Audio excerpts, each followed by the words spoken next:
തെറ്റായ പ്രവണതകൾ തിരുത്താനുള്ള പ്ലീനങ്ങൾ ഫലം കണ്ടില്ല എന്ന് CPM സംസ്ഥാന സമ്മേളനത്തിൽ വിമർശനം ഉയർന്നിരിക്കുന്നു. സംസ്ഥാന കമ്മിറ്റി ഇടപെട്ടിട്ടും സഹകരണ മേഖലയിൽ തിരുത്തൽ സാധ്യമായില്ല എന്നാണ് റിപ്പോർട്ട്. വിശദാംശങ്ങളുമായി ചേരുന്നത് തനേഷ് തമ്പിയാണ്. Thanesh, very good morning. ഇപ്പോൾ തെറ്റായ ചില പ്രവണതകൾ ഉണ്ടാകുന്നു, അപ്പോൾ അതിന് തിരുത്തൽ എന്നുള്ള രീതിയിലാണ് പ്ലീനങ്ങൾ സംഘടിപ്പിക്കാറ്. പക്ഷേ ആ പ്ലീനങ്ങൾ ഉണ്ടായിട്ടും ഈ പ്രവണതകൾ മാറുന്നില്ല എന്ന വിമർശനമാണ് ഉയരുന്നത്. ഒപ്പം തന്നെ ഈ സഹകരണ മേഖലയിലേക്കുള്ള അത് വലിയ തോതിൽ വിമർശനവും പാർട്ടിക്ക് ക്ഷീണവും ഉണ്ടാക്കിയതാണ്. അത് തടയാൻ ഒരു മാർഗം വേണം എന്നുള്ളതുമല്ലേ ഇപ്പോൾ പറയുന്നത്?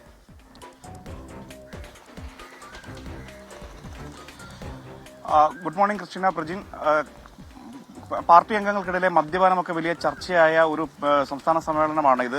MP ഗോവിന്ദൻ തന്നെ ഇതുമായി ബന്ധപ്പെട്ട് നടത്തിയ പ്രസ്താവനകൾ അത് വലിയ ചർച്ചയാവുകയൊക്കെ ചെയ്തിരുന്നു. പക്ഷേ ഇത് വളരെ നേരത്തെ തന്നെ രണ്ട് പ്ലീനങ്ങൾ ഈ അടുത്ത കാലത്തായി ചേർന്നിരുന്നു. ഒന്ന് പാലക്കാട് സംസ്ഥാന തലത്തിൽ നടന്ന പ്ലീനവും അതിനുശേഷം കൊൽക്കത്തയിൽ ദേശീയ തലത്തിൽ നടന്ന പ്ലീനവും. ഈ രണ്ട് പ്ലീനങ്ങളിലും പലതരത്തിലുള്ള തീരുമാനങ്ങളും എടുത്തിരുന്നു. പ്രത്യേകിച്ചും ഒരു പാർട്ടി കേഡർ എങ്ങനെയായിരിക്കണം, അവരുടെ പെരുമാറ്റം എങ്ങനെയായിരിക്കണം, നേതാക്കൾ എങ്ങനെയൊക്കെയാണ് സമൂഹത്തിൽ ഇടപെടേണ്ടതെന്ന് സംബന്ധിച്ച് കൃത്യമായ ഒരു മാർഗരേഖയാണ് ഈ പ്ലീനങ്ങൾ തയ്യാറാക്കിയത്. പക്ഷെ അതൊന്നും കൃത്യമായി നടപ്പിലാക്കാൻ സംസ്ഥാന നേതൃത്വത്തിന് കഴിഞ്ഞിട്ടില്ല എന്നതാണ്. പാർട്ടിയിൽ അത് നടപ്പിലാക്കിയിരുന്നെങ്കിൽ ഒരുപക്ഷെ ഇതിനേക്കാൾ മികച്ച ഒരു പാർട്ടിയായിട്ട് മാറുമായിരുന്നു എന്നുള്ള വിമർശനമാണ് ഉയർന്നു വന്നിരിക്കുന്നത്.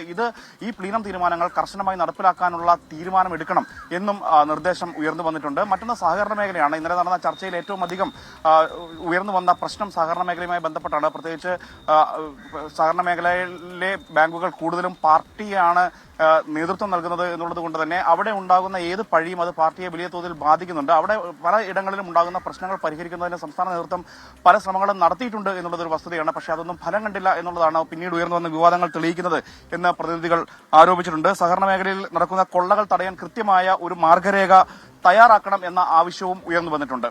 ക്രിസ്റ്റീന, പ്രജിൻ. തനേഷ് തമ്പിയാണ് കൊല്ലത്തു നിന്നും വിശദാംശങ്ങൾ നൽകിയത്.